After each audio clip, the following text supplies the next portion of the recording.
Chuck Palahniuk isn't just a writer. He's a psychological event. Reading him feels like sitting across from someone in a dive bar at 2 o'clock in the morning who's just told you the most horrific, horrifying story of their life. And you realize halfway through they're describing you. He's not here to comfort you. He's not going to hold your hand and tell you you're special. He's going to tear down every delusion you've built to survive and then make you laugh about it. We live in a time of safe stories. Everything's curated, moralized, pre-approved for emotional comfort. But Poliniak, he's the guy who stands in the corner of the publishing literary dinner party and says, "You're all pretending and you know it." And that's why we need him.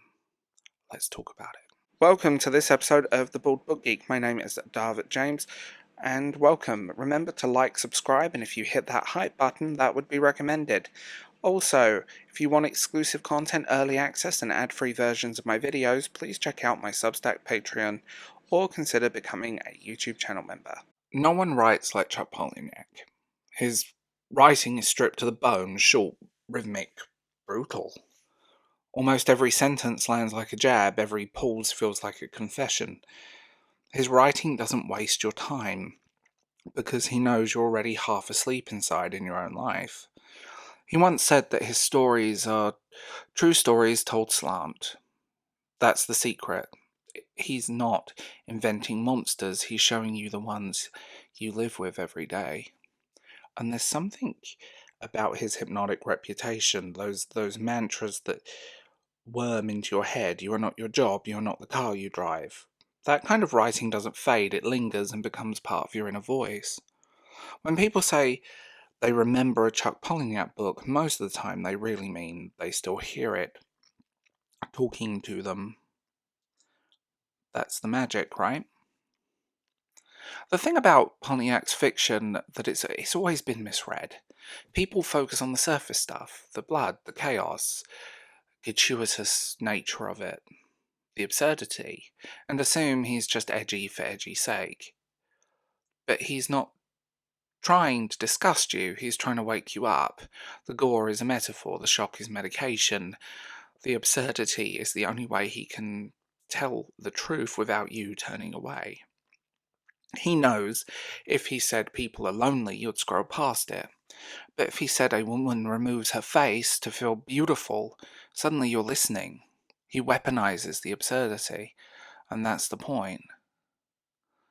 In a world that numbs you, he uses extremes to make you feel again.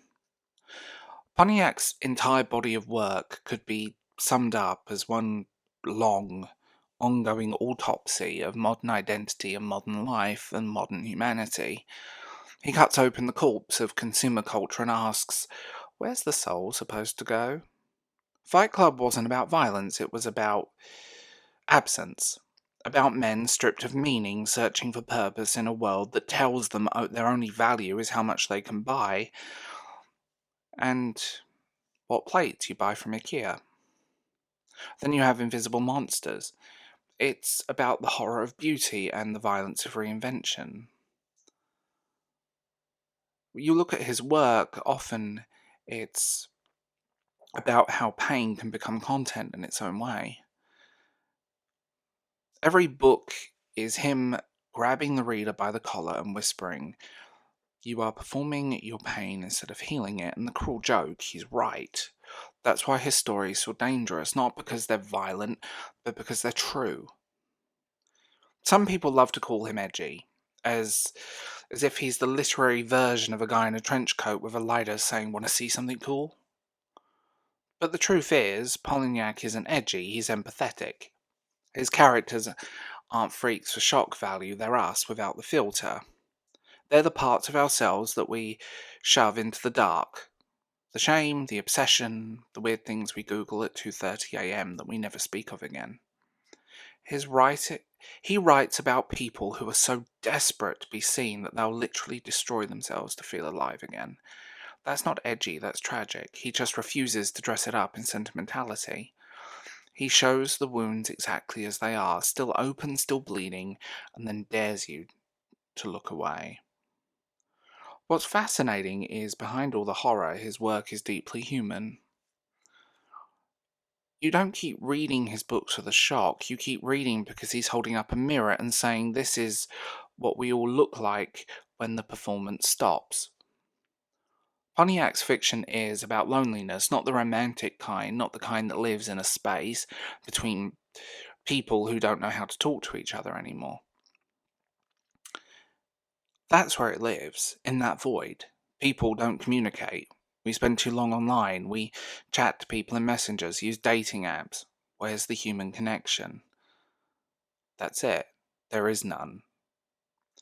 And it's the kind that makes you go to support groups to feel a human connection, like in Fight Club. There's real sadness there. And it's a weird sort of hope as well, because his characters, broken as they are, always reach out. They form cults. They confess, they crash cars, they scream, they build secret underground communities. They connect, even if it's through the chaos and the anarchy. And maybe that's the point. We'll do anything, even destroy ourselves, just not to be alone. We need Chuck Palahniuk more than ever now. We're surrounded by fiction that tries to protect us, stories designed to validate our beliefs and comfort our egos, but Palahniuk work, it doesn't validate, it interrogates. He's not afraid of moral ambiguity. He doesn't care if his characters are relatable, he cares if they're real.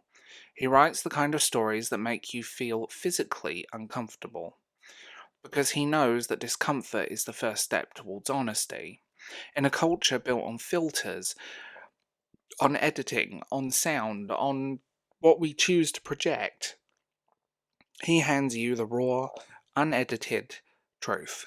And sometimes the only way to find yourself again is to scrape off all the varnish. I know, easier said than done. Reading Pontiac is like waking up in the middle of the night, staring at the ceiling and realize you've been living half a life. He writes about the moment, the second you stop pretending everything's fine. And yet it's dark, it's disturbing, but it's liberating. Because once you face the mess, once you laugh at the horror and see the beauty and ruin, you're free.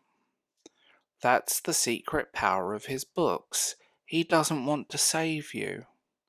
He wants to show you that you were never broken, just human, just messy and alive. So read him. Read Fight Club. Seriously. Read Invisible Monsters. Hunt it as well. Not to be cool, but to remember that fiction can still bite. These stories that can make you bleed, metaphorically speaking, and maybe, just maybe, that's what literature was always supposed to be. Not a safe void designed to tell you fairy stories at 2 o'clock in the morning.